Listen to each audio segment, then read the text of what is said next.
Muy buenas noches, amigos. Bienvenidos a la emisión estelar de TVC Noticias. En menos de 2 minutos, delincuentes se llevaron una camioneta en la Argelia. Esto les contaremos en este momento. Aquí lo más destacado del día.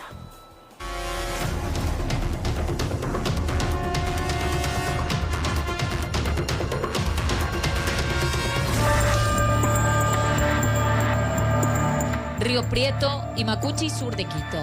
La camioneta está estacionada sobre la acera. Frente al carro se detiene un automóvil negro. Los delincuentes se dan las vueltas. El dueño saca unas cosas del automotor e ingresa a la vivienda. Es cuando aparecen los ladrones, encapuchados con mascarillas y guantes. Uno se mete bajo el carro, al parecer a cortar la alarma. Hicieron presión en la puerta del conductor y abrieron. Son 4 antisociales en total, incluido el chofer. Se llevaron el vehículo que a propósito era nuevo, no tenía ni un año de comprado. Y aún los propietarios están cancelando el crédito. Cambiamos del carro porque el otro ya estaba viejito. Por eso cambiamos. Pero no, nunca nos imaginamos lo que iba a pasar.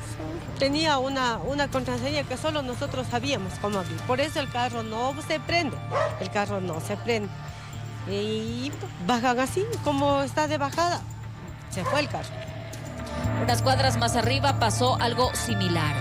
3 sujetos que se presume serían los mismos quisieron llevarse otra camioneta. No se pueden llevar el carro por el motivo que mi cuñado está en la casa y se da cuenta, entonces ya sale a tirarles piedras. Entonces no se pueden llevar por ese motivo el carro y es la segunda vez que le tratan de robar ahí mismo. Esta banda se moviliza por diferentes sectores de Quito. Serían quienes atracaron aquí, en Luluncoto, donde apuñalaron a 2 personas por robarles y quienes también sorprendieron a los que se movilizaban en este carro en Cotocollao. Claman por ayuda, porque no hay patrullajes, porque se sienten solos, indefensos, en medio de esta ola delincuencial que de a poco les quita sus pertenencias y con ellas toda la tranquilidad. Mi hijo estaba saliendo al mediodía a la institución educativa y lastimosamente vienen 2 individuos en lo que es una moto, no se te reconocen ni las placas de características venezolanas. Le agarran a mi hijo en la parada del trole y le asaltan las 2 personas. Informó Marilyn Jaramillo. Balaceras, asaltos constantes e inseguridad es lo que viven los moradores de Llano Grande. Un video viralizado a través de las redes sociales muestra a un astuto delincuente robando las pertenencias de un camión a plena luz del día.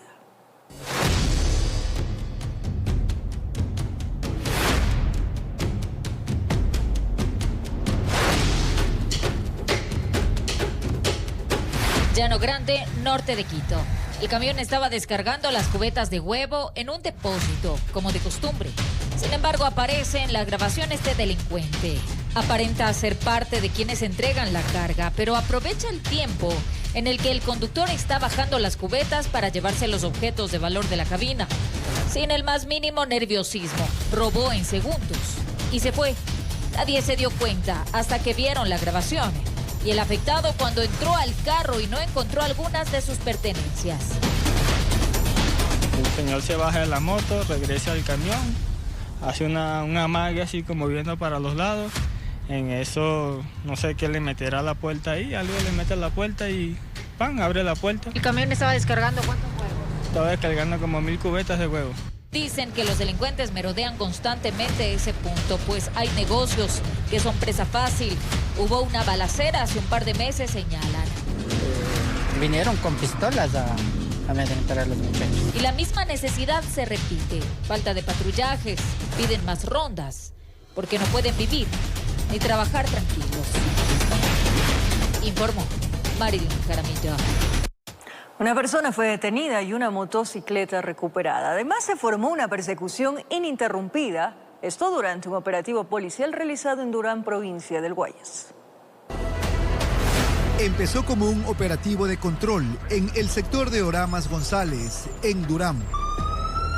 De pronto, los uniformados recibieron la alerta de que varios sujetos que portaban fusiles merodeaban cerca del lugar, por lo que emprendieron la búsqueda. Hemos realizado una verificación de una alerta ciudadana que se descartó sospechosos posiblemente armados.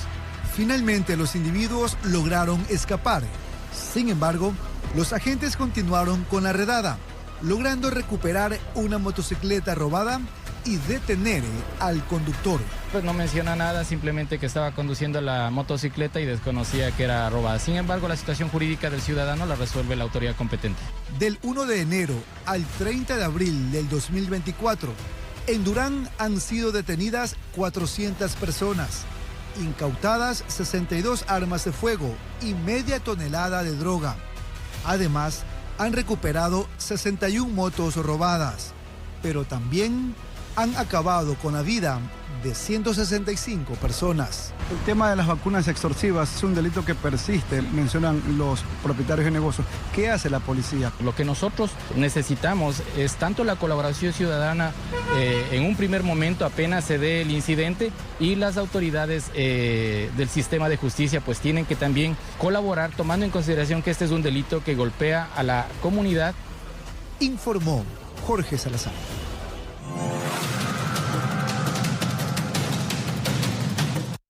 Delincuentes encapuchados utilizaron una camioneta para perpetrar un robo a un negocio de celulares en el Quinche. El perjuicio económico asciende a $20.000. Según las grabaciones, serían los mismos que atracaron días antes en el centro de Quito bajo la misma modalidad.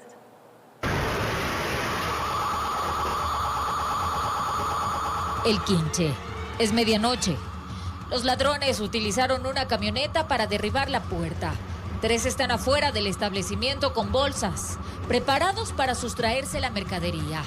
Al segundo golpe con el balde del carro, lograron remover el acceso.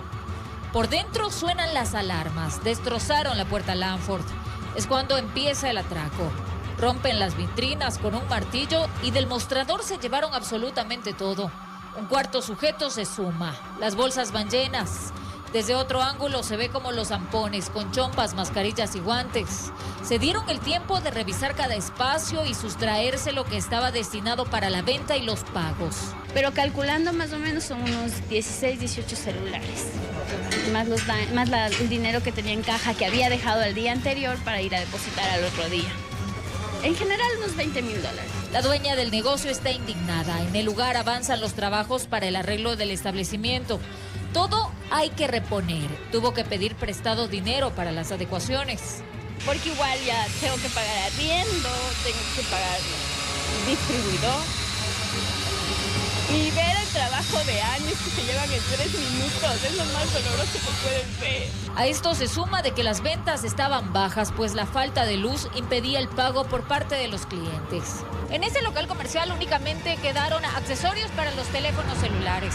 Pero a esta camioneta ya la habíamos visto antes. El pasado 24 de abril irrumpió en un local del centro de Quito. De allí se llevaron 120 celulares.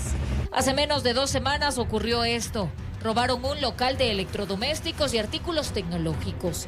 El perjuicio ascendió a $6.000. Y en Tumbaco también intentaron robarles. El pasado 4 de abril bajo la misma modalidad.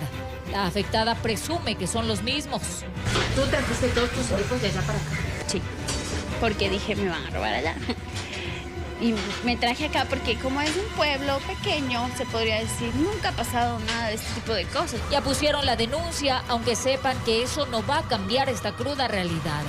Esperan, sí, que se los ubique y que respondan por tanto daño que hacen a quienes trabajan honradamente. Reparar de nuevo todos los daños que han hecho. Informó Marilyn Jaramillo. 407 migrantes, entre ellos 27 ecuatorianos, fueron abandonados por coyoteros a su suerte en una autopista del estado de Veracruz, en México. ¿Cuántos niños y adolescentes viajaban solos? Los detalles en breve.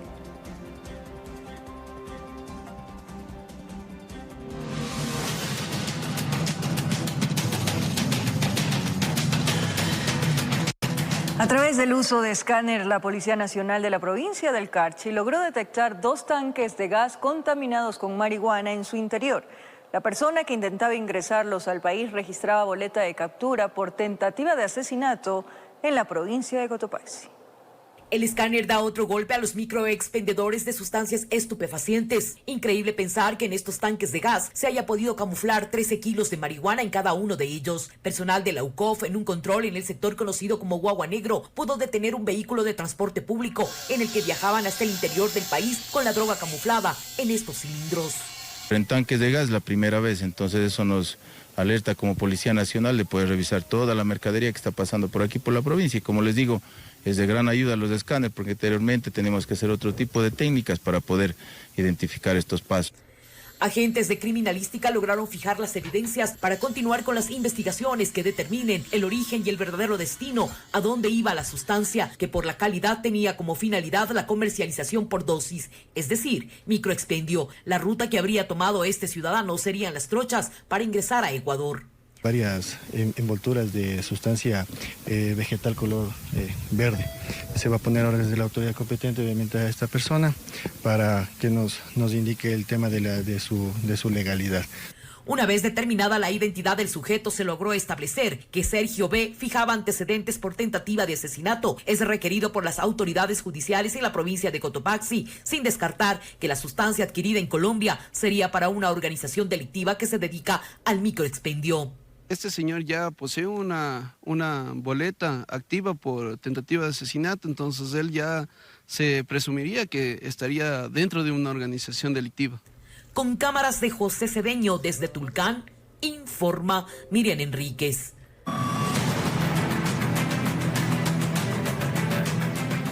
De forma simultánea, la Policía Nacional ejecutó un megaoperativo en 5 provincias del país. Meses de investigación permitieron desarticular organizaciones criminales dedicadas a la extorsión, el secuestro y el terrorismo. 26 personas quedaron detenidas. Meses de investigación permitió a unidades especiales de la Policía Nacional dar un duro golpe a organizaciones delictivas dedicadas a extorsiones y secuestros. El operativo Gran Libertad 5 se ejecutó de forma simultánea en las provincias de Guayas, Pichincha, Manabí, Los Ríos y Santa Elena. En este operativo policial se desarrollaron 23 allanamientos, se ha procedido al tema de la aprehensión y detención respectivamente de 26 personas que se encuentran vinculadas con el delito de extorsivo. En medio de esta intervención se logró liberar a una persona quien estaba retenida por los sospechosos. En delito flagrante se procedió a la liberación de una víctima que fue secuestrada en la ciudad de Esmeraldas. La mayoría de los hoy detenidos formarían parte de organizaciones terroristas plenamente identificadas. De igual manera se ha procedido al tema de la aprehensión de 4 armas de fuego que eran utilizadas en la dinámica delictual de este tipo de delito. Son terminales móviles, droga, dinero en efectivo. Según las autoridades, el trabajo de la Fuerza Investigativa contra la Extorsión ha permitido la reducción de este delito. Podemos establecer que desde la primera semana que inició el tema del decreto ejecutivo 110 por parte del señor presidente Noboa, tuvimos 738 denuncias. Y este momento, en la semana 17, tenemos 173 de denuncias asociadas a delitos extorsivos, lo que nos da una reducción del 77%. De igual forma, resaltan una disminución en el delito de secuestro.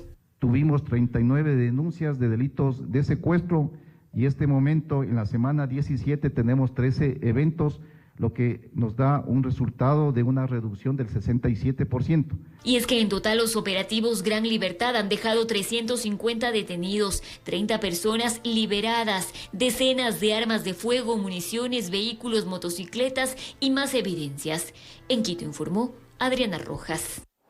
Un presunto violador serial fue capturado por moradores del sector de Monjas al suroriente de Quito. La multitud enardecida intentó lincharlo. La Policía Nacional detuvo al sospechoso. Según las primeras indagaciones, 9 mujeres y niñas habrían sido agredidas sexualmente.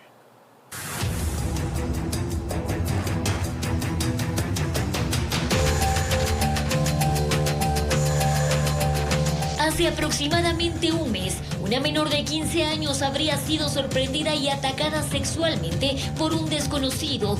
Todo ocurrió mientras retornaba del colegio a casa. La noticia conmocionó e indignó a los moradores del sector de San Francisco de Miravalle, al suroriente de Quito. Fue cuando ella venía del colegio a las 2 de la tarde. Ahí le cogió y violó a una niña de nuestro sector. Al parecer, el presunto responsable, creyendo que los ánimos en este barrio se habían calmado tras el hecho, decidió volver sin imaginar que sería identificado y capturado por el populacho. Y por las cámaras que gracias tiene a un vecino, le avanzamos a reconocer el día de hoy. Y le cogimos y le dimos una pista. Fue linchado por la multitud enardecida. Y es que la menor de 15 años no habría sido su única víctima. Son 9 víctimas, potenciales víctimas que han podido reconocer a este sujeto. 3 de ellas son menores de edad, 2 de ellas son mayores de edad y 3 adolescentes. Hay una última que estamos por determinar. La policía detuvo al sospechoso. Por versiones de las víctimas se determinó que el hombre aprovechaba cuando caminaban solas para agredirlas.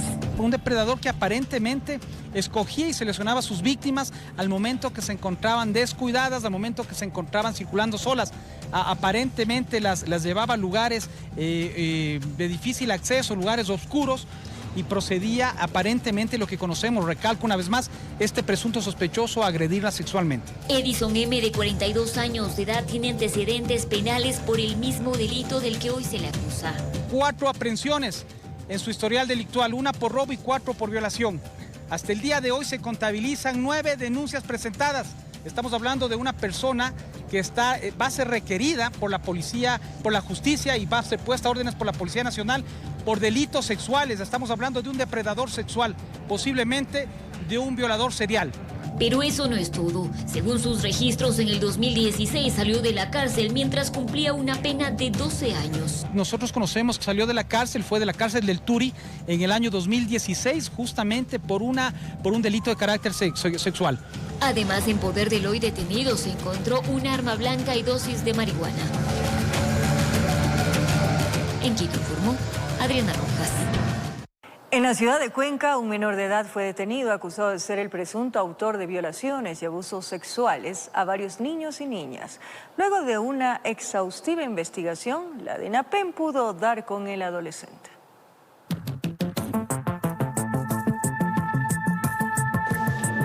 El menor de apenas 14 años de edad pudo al final ser detenido luego de varias denuncias de supuestos abusos sexuales a varios niños y niñas de la capital Azuaya. Un niño de apenas 8 años fue al parecer la última víctima de este menor. Logró realizar la detención del menor de edad de 14 años, PMKS, el mismo que tenía 3 causas pendientes. Sorprendentemente, este adolescente había abusado sexualmente de un niño de 8 años de edad, de otra niña de 9 años de edad y de otra niña de 13 años de edad. El presunto abusador, de quien se dice habría cometido más de estos 3 actos reprochables, tenía, según la policía, un modus operandi para convencer a sus posibles víctimas y proceder a abusar de ellos. ¿Cuál era el modus operandi? Estar en los parques de aquí de la ciudad, perfilando a personas vulnerables, así llamarlos, para posterior proceder a abordarles y dar rienda suelta a estos actos execrables. Un grupo de oficiales de la DINAPED estaba tras la pista de este chico hasta que pudieron ponerle a disposición de las autoridades. Inmediatamente el personal de la DINAPED ha procedido a hacer efectiva la boleta de la autoridad competente con la finalidad de ponerle a órdenes de la autoridad respectiva a este adolescente que se encuentra aquí detenido al momento. Desde la ciudad de Cuenca, informó Francisco Ramírez. 27 heridos y 5 fallecidos, entre ellos un menor, dejó un lamentable accidente de tránsito registrado en la provincia del Oro. El hecho se registró en la vía Santa Rosa Machala, donde un bus interprovincial perdió pista y se viró. El conductor se dio a la fuga. Virado a un costado de la vía panamericana Santa Rosa Machala, quedó el bus interprovincial. Allí permanecieron atrapados la mayoría de pasajeros, quienes posteriormente fueron rescatados por organismos de socorro. Bueno, confirmado en el lugar de los hechos, 4 personas fallecidas, entre los 4 incluido un menor de edad, y en el hospital se comprobó hoy en la mañana una fallecida, una señora. El hecho se registró la madrugada de este jueves 2 de enero. El bus cubría la ruta Loja-Machala-Guayaquil. Al parecer, el exceso de velocidad fue la causa de la desgracia, según testimonio de los sobrevivientes. Que el señor iba a exceso de velocidad que varias veces le dijeron que por favor le baje un poco la velocidad y que él hizo caso omiso. Ahí iba mi cuñada y mis 2 sobrinos. A distintas casas de salud fueron trasladadas 27 personas heridas, 2 están con pronóstico reservado. Las 5 víctimas mortales fueron identificadas como Carlos Hugo Luzcando Mancheno, José Arturo Vélez Valdivieso, Pazmiño Morales Jennifer Judith y Fanny Granda Ordóñez. Tenemos que darnos cuenta que dentro de los listados no se encontraba el responsable principal, quien estaba conduciendo este móvil, sino personas que estaban colaborando también en la conducción, que ya se encontraban en su turno posterior. El conductor del autobús se dio a la fuga dejando atrás una estela de dolor y tristeza. Los agentes del CIAT de la Comisión de Tránsito del Ecuador iniciaron con la investigación para determinar responsabilidades y que las autoridades emitan las sanciones respectivas. Informó Richard Ceballos.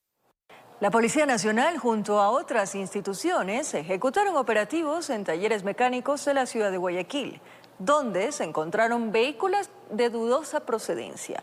En algunas viviendas funcionaban estos negocios sin los respectivos permisos, por lo que tuvieron que ser clausurados. Habían recibido información de las actividades que realizaban en las veredas y dentro de las casas, con supuestos talleres donde estaban pintando camionetas y automóviles, y tenían sospechas que habían algunas irregularidades, y de entrada lo corroboraron. Un vehículo aparentemente con un chasis adulterado, otro probablemente con una denuncia por robo. Son barrios del sector El Cisne, ubicados al suroeste de Guayaquil, hasta donde llegó personal de servicio urbano de la Policía Nacional, también de la PJ, del Servicio de Rentas Internas, Cuerpo de Bomberos y de la Dirección de Justicia y Vigilancia. Carros robados son deshuesados en este sector, autopartes son comercializadas en las cachinerías, que también vamos a estar operando ya inmediatamente. En ese operativo en el que los propietarios encargados, en algunos casos, no lograron justificar la procedencia de los carros, que estaban en el interior, y otros adornando hasta los postes en las esquinas. Debe haber permisos específicos de bomberos, del municipio, espacio del uso público, etcétera, para que puedan operar. Lamentablemente aquí es muy recurrente que varias casas improvisan como mecánicas clandestinas, incluso sobre la vía pública, y ahí es cuando opera la ilicitud o de pronto la delincuencia. Y por eso procedieron a las clausuras. Cada institución colocó un sello en las puertas, en ese despliegue de las autoridades para evitar que en estos sectores de la urbe porteña se comercialicen piezas de automóviles robados, entre otras actividades fuera de la ley, informó Charlie Pisa. Al volver, Alex Palacios, hombre de confianza de Wilman Terán, señaló que habrían recibido fuertes sumas de dinero para gestionar fallos de habeas corpus que beneficien a Leandro Norero. Les tenemos los detalles al regresar aquí en la emisión estelar de TVC Mano. La campaña de inoculación arrancó este jueves 2 de mayo y estará activa hasta el 30 de junio de 2024. Antes eran solamente las personas de sexo femenino quienes accedían a la vacunación contra el virus del papiloma humano, principal causa del cáncer de cuello uterino. Desde este 2 de mayo, la inoculación se extendió también a hombres, en este caso niños que se encuentran entre los 9 y 14 años. La estadística indica el perfil epidemiológico que el cáncer de cuello uterino obviamente es frecuente en mujeres.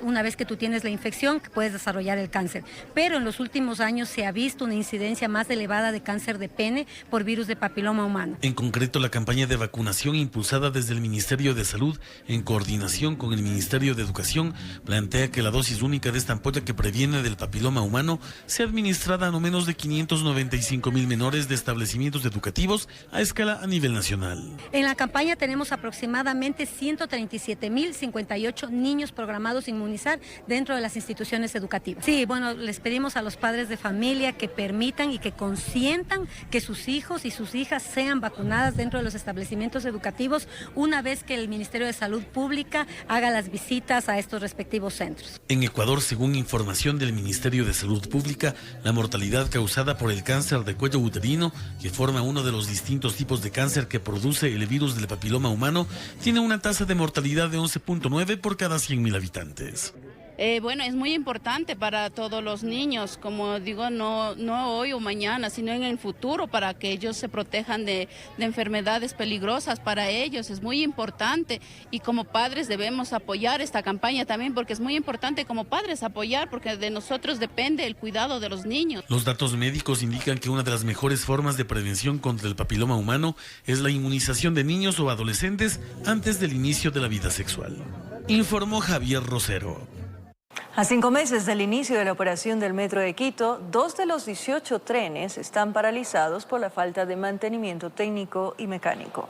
Además, el contrato de mantenimiento fue declarado desierto el pasado mes de abril, lo cual genera críticas de varios concejales. El tren número 16 del Metro de Quito se encuentra en el saco de la estación de Labrador, fuera de servicio debido al descarrilamiento a baja velocidad ocurrido el 24 de noviembre de 2023 durante la ejecución de pruebas. Lleva en este sitio 5 meses y según el gerente Víctor Hugo Villacrés, hay demoras para su reparación. Nosotros, de las últimas conversaciones que ha tenido Acciona con el seguro, que nos ha dicho que en este mes podría autorizar ya el movimiento. Después de esa autorización de movimiento viene la reparación, que estará a cargo de CAF, y veríamos cuál es el tiempo estimado en el cual nos pueden volver a entregar el tren. No precisó en qué tiempo podría estar este tren en rieles, pero no es la única novedad que presenta la obra más cara de la capital. Un segundo tren, el número 7, salió del servicio las últimas semanas por recomendación del fabricante para el perfilado de una rueda. Creemos que tomará máximo 8 o 10 días en que puede estar ya ese tren nuevamente habilitado. Es decir, que desde el inicio de la operación comercial del sistema en diciembre de 2023, la flota de 18 trenes estuvo incompleta. Pero hay algo más. El concurso para que una empresa se haga cargo del mantenimiento de las unidades fue declarado desierto el pasado 29 de abril. Es que todavía no hay este contrato de mantenimiento. ¿Quién hace el mantenimiento de los trenes del Metro de Quito? El Metro de Quito hace el mantenimiento de corto plazo a través de sus técnicos que han sido preparados por el mismo CAF. Habría un único frente, el consorcio CAF, la empresa que entregó los trenes, repuestos y estaba a cargo del mantenimiento por cerca de $14 millones por un contrato de 5 años, lo cual genera controversia. Y CAF demanda que el servicio de mantenimiento tenga un costo de $35 millones durante 5 años. Un proceso de mediación con la CAF con la finalidad de que se conserve en alguna parte el precio que ellos ofertaron en el 2014, razón por la cual se adquirió con ellos los trenes. Por estos inconvenientes, el gerente y otras autoridades comparecerán en la próxima sesión del Consejo Metropolitano. Informó Priscila Cadena. En el Ecuador, 2.4% de su población pertenece a la comunidad LGBTIQ. Así lo dio a conocer el Instituto Ecuatoriano de Estadísticas y Censos, INEC. La cifra establece que el 80% de las personas que pertenecen a este grupo poblacional oscilan entre los 18 a 59 años de edad.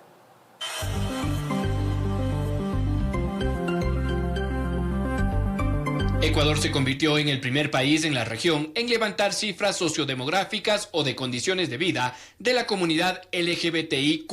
Esto gracias a la inclusión de las preguntas sexogenéricas que se efectuaron en el Censo Poblacional 2022. Hemos contabilizado en nuestro censo de población 270.970 personas LGBTI más de 18 años y más, que representan el 2.4%.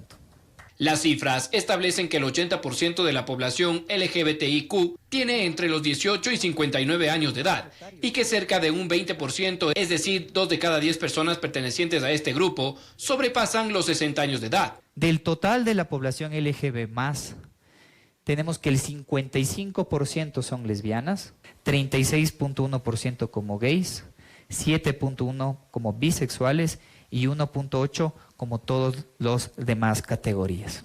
En cuanto al acceso a la educación, el censo registró que solo el 30% ha tenido acceso a educación superior. El dato revelador es que del total de la población LGBTI+, a su vez podemos identificar en el censo que el 9%, es decir, 24.303 personas, tienen una dificultad funcional permanente. Colectivos y representantes de la comunidad resaltan la iniciativa estatal de comenzar a generar un registro oficial, pero mencionan que sí existiría un subregistro que no representaría la realidad de la comunidad en el país. Creo que es una buena base para comenzar, pero que se necesita hacer un análisis todavía mucho más amplio y más profundo. Gracias a la información del censo, vamos a ir a hacer una encuesta especializada de condiciones de vida para la población LGBTI+, donde vamos a abordar esos temas que a ustedes les interesa, a esos temas, esas dimensiones del trabajo, de la educación, del acceso a servicios de salud. Dicen que la metodología aplicada pudo haber ocultado varios factores, así como las condiciones económicas de este grupo poblacional.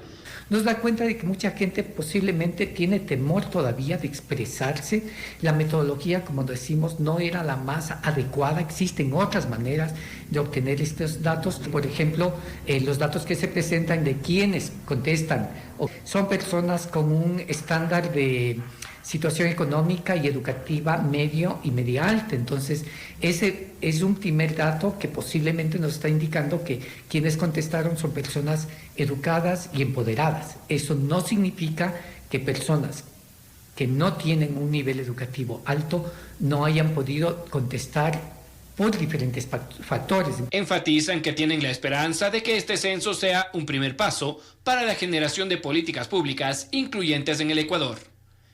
Informó Mauricio Sánchez.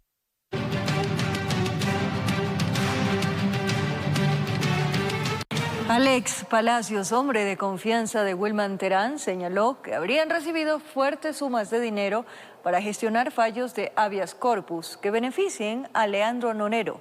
Así lo expresó en su testimonio anticipado en la Corte Nacional de Justicia. En la diligencia, el procesado también dijo que habría recibido amenazas de muerte si develaba lo ocurrido. Este jueves se desarrolló una diligencia más del revelador caso Metástasis en la Corte Nacional de Justicia. Esta vez fue el turno de Alex Palacios, ex hombre de confianza de Wilman Terán, para brindar su testimonio anticipado. Palacios es uno de los 52 procesados como presunto integrante de una red de corrupción judicial liderada por el narcotraficante Leandro Norero. Abogado de profesión, contó que trabajó cerca de Wilman Terán tanto en la Corte Nacional de Justicia como en el Consejo de la Judicatura. Dijo que en 2018 conoció a Terán y entablaron una buena relación. En su testimonio anticipado, Palacios explicó que conoció a Eli Angulo, hombre de confianza de Norero, a través de una llamada telefónica, donde le habría pedido que gestione un habeas corpus a favor del narcotraficante. Pedido que habría comentado con Wilman Terán, quien le indicó que pida $2 millones para tramitar dicho recurso, pero que al final fue negado el habeas corpus. Añadió que hubo un segundo requerimiento de la familia de Norero. En esta ocasión, Palacios indicó que por disposición de Terán fue a retirar a Angulo al aeropuerto de Quito y llevado a su oficina en la Corte para mantener una reunión privada. Palacios afirmó que tras la reunión y luego de ir a comer a un restaurante fue a recoger un sobre Manila en el norte de Quito con $10,000 en efectivo en fajos de $2,000 con billetes de 20, sobre que según Palacios le entregó a Wilman Terán en su oficina en la Corte Nacional, y este último habría viajado fuera de la ciudad para demorar la audiencia tal como lo habría pedido Norero. Es una declaración que la ha hecho el señor Palacios de manera unilateral. Es necesario advertir que estas declaraciones hechas por él deben ser contrastadas con otros testimonios o con otros elementos de prueba en la etapa procesal que venga más adelante, porque de lo contrario quedan como afirmaciones exclusivas del señor Palacios. Palacios en la actualidad es testigo protegido de la Fiscalía. Dijo que decidió colaborar con la justicia para proteger su integridad, ya que cuando estaba recluido en la cárcel 4 de Quito habría recibido amenazas de Wilman Terán que atentaría con su vida si develara lo sucedido ante la justicia. Informó Mauricio Sánchez. El Gobierno Nacional exhorta la intervención de la Fiscalía General del Estado para que se investigue supuestas irregularidades en la contratación de la empresa encargada de proveer alimentos a algunas cárceles, misma que por 10 años ha brindado el servicio. El régimen pone la lupa a la empresa encargada de proveer alimentos a varios centros carcelarios del país, con lo que pide la intervención de la Fiscalía General del Estado. En este momento se está ingresando una noticia crimini con la información que se encuentra en el informe que tiene el carácter de secreto emitido por la CIE y para que la Fiscalía realice las acciones que corresponden en mérito de sus competencias. Denis Andino de la Secretaría Jurídica de la Presidencia oficializó el pedido, fue escueta en su explicación. Quien dio mayores detalles es Adrián Castro de la bancada oficialista, quien la acompañó junto a otros asambleístas. Y en esta medida hemos venido acá precisamente porque la información que conoce el público en general y ustedes los medios de comunicación, es sobre una empresa proveedora de alimentos en los centros carcelarios del país por más de una década, hechos que han sido además muy cuestionados desde la parte de la contratación pública. Son licitaciones en donde participan más de 7.000 personas y durante más de una época una sola empresa gana. Al respecto, el presidente Daniel Noboa en su cuenta X posteó: jamás favoreceremos a proveedores del Estado que tengan vínculos con el crimen organizado. Significa que en el marco de la cooperación interinstitucional anticorrupción que se conformó hace escasas semanas, eso acaba de tener como conclusión un informe que tiene el carácter de reservado o secreto, como ustedes quieran, que pasa a ser parte de la investigación de la Fiscalía en este momento. El Centro de Inteligencia Estratégica CIES alertó sobre la supuesta irregularidad. Buscamos la versión de la Factoría S.A., empresa cuestionada, pero no fue posible, informó Héctor Romero. El juez Francisco Chacón aprobó las medidas cautelares para garantizar el acceso de alimentos en las cárceles del país y dio 15 días de plazo al Ministerio de Finanzas para que entregue los fondos requeridos por el SNAI, para así solventar el inconveniente. Esto tras una solicitud presentada por organismos de derechos humanos el 24 de abril, que responde a supuestos problemas de entrega de alimentos por falta de pagos y conflictos contractuales con el SNAI, lo que, según los familiares de las personas privadas de libertad, afectó la salud de los reclusos. Una nueva pausa. La sintonía de esta es la emisión estelar de TVC Noticias. Este feriado, los ecuatorianos se preparan para viajar a destinos turísticos. A propósito de ello, les hemos preparado un informe sobre el estado de las vías en el país.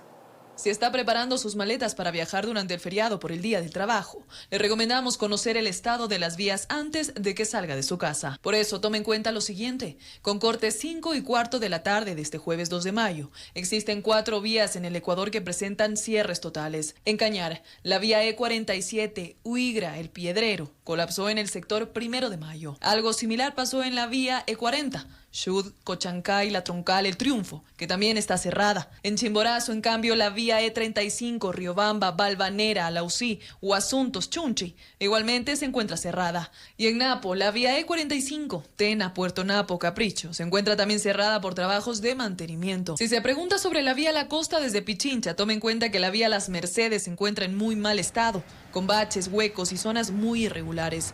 Aún así, se encuentra habilitada para circular con precaución. Lo mismo ocurre con la vía Los Bancos Vallehermoso, que tiene paso vehicular controlado, pues tiene un puente que no soporta los vehículos extrapesados. Antes de partir, recuerde que al menos el 50% de las carreteras del país se encuentran en mal estado. Así lo indicó el ministro de Transporte y Obras Públicas, Roberto Luque. Además, el Instituto de Meteorología e Hidrología INAMI emitió ya el reporte para este feriado. Se prevén lluvias de intensidad alta, sobre todo en provincias como Santo Domingo, Los Ríos, Esmeraldas, Sucumbíos, Orellana y Pastaza. Ahora bien, si desea estar informado sobre el estado de las vías en tiempo real, el ECU 911 se encarga de actualizar a diario este tipo de informes. Usted puede revisarlo en la página web www.ecu911.gov.es/consulta-de-vías/informo. Mía Sabeli Carrera. En lo que va del año, el ECU 911 ha recibido 1.396 llamadas por violencia intrafamiliar ocurridas en las provincias de Cotopaxi, Pastaza y Tungurahua. Esto ocurrió en Ambato. En horas de la noche, una cámara de videovigilancia del ECU 911 captó el momento exacto donde un hombre le propicia una paliza a una mujer, la golpea con el casco, la somete en el suelo y le agarra el cabello. Como este caso, en lo que va del año, se han registrado 1.396 llamadas de emergencia por violencia intrafamiliar, solo en las provincias de Cotopaxi, Pastaza y Tungurahua. El ECU 911 realizó un informe de los 4 primeros meses del 2024 y las cifras son críticas. De hecho, recogieron que marzo, siendo el mes en el que se conmemora el Día Internacional de la Mujer, se registraron la mayor cantidad de llamadas en cuanto a estos casos. La violencia intrafamiliar puede suceder en pleno espacio público, como vimos en el video, o dentro del hogar. Un estudio determinó que estos casos se han incrementado los días domingos y es el día miércoles donde estos disminuyen a poco más de la mitad. Con estas cifras, la atención de emergencias es clave. Por ello, el ECU 911 recuerda que los canales como la línea 911 y el aplicativo móvil están a disposición de la ciudadanía. Salas operativas estaremos muy pendientes para atender los requerimientos que se reciban a través del 911. la app para celulares y el sistema de videovigilancia. Para este feriado, por ejemplo, el EQ 911 tiene previsto activarse con toda su capacidad para atender los reportes ciudadanos. Nuestra atención será permanente y a escala nacional se contará con el contingente de 3.361 funcionarios. Más de 7.000 cámaras vigilarán los espacios públicos y los ejes viales. Además, contamos con equipos en el perfil costanero, dispositivos sonoros para difundir mensajes preventivos y videocámaras en las terminales terrestres y aéreas. En lo que va del año, el Servicio Integrado de Seguridad EQ 911 ha enfrentado una creciente demanda de atención de emergencias a escala nacional. Informó Mía Sabeli Carrera. Por su ubicación sobre la línea ecuatorial, el país cuenta con un enorme potencial para la explotación de energía fotovoltaica o energía solar, según los expertos consultados. Su uso en hogares y empresas empieza a ser cada vez más habitual. Veamos. La energía fotovoltaica o energía solar tiene un alto potencial en el Ecuador y puede constituir una gran alternativa para hacerle frente al déficit energético por el que solemos atravesar durante las épocas de estiaje o ausencia de lluvias. El Ecuador cuenta con una posición estratégica sobre la línea ecuatorial que, sumado a alturas superiores a los 2.000 metros en la sierra ecuatoriana, se producen altos índices de radiación que pueden ser aprovechados para la generación de energía.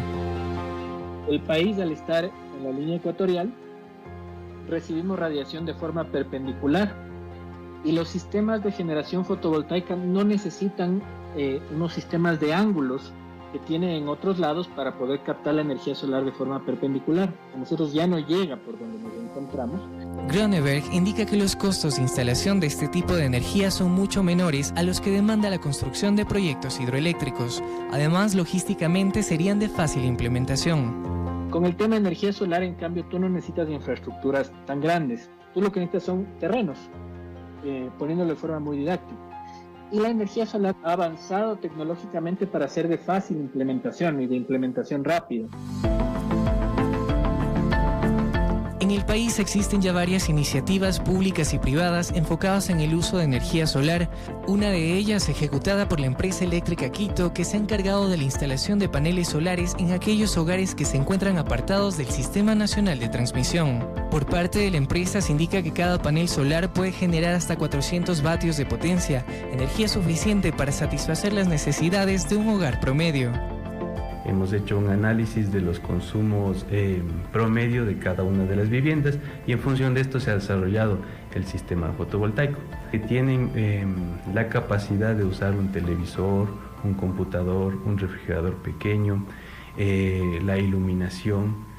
Este panel en Tandapi es uno de los 700 que la empresa eléctrica Quito ha instalado a nivel nacional en distintas provincias, como Napo, Esmeraldas, Cotopaxi o Santo Domingo de los Áchilas. Sin embargo, también existen iniciativas particulares entre empresas y hogares que suman un total de 380 usuarios, capaces de generar hasta 11 megavatios hora.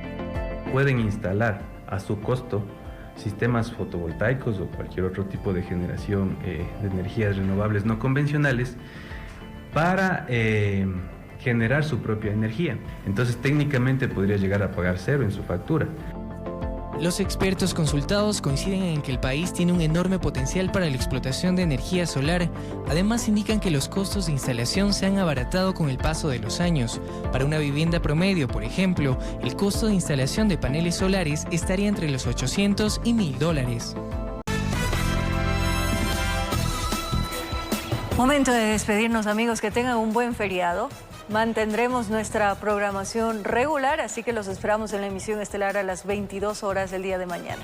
Un abrazo grande.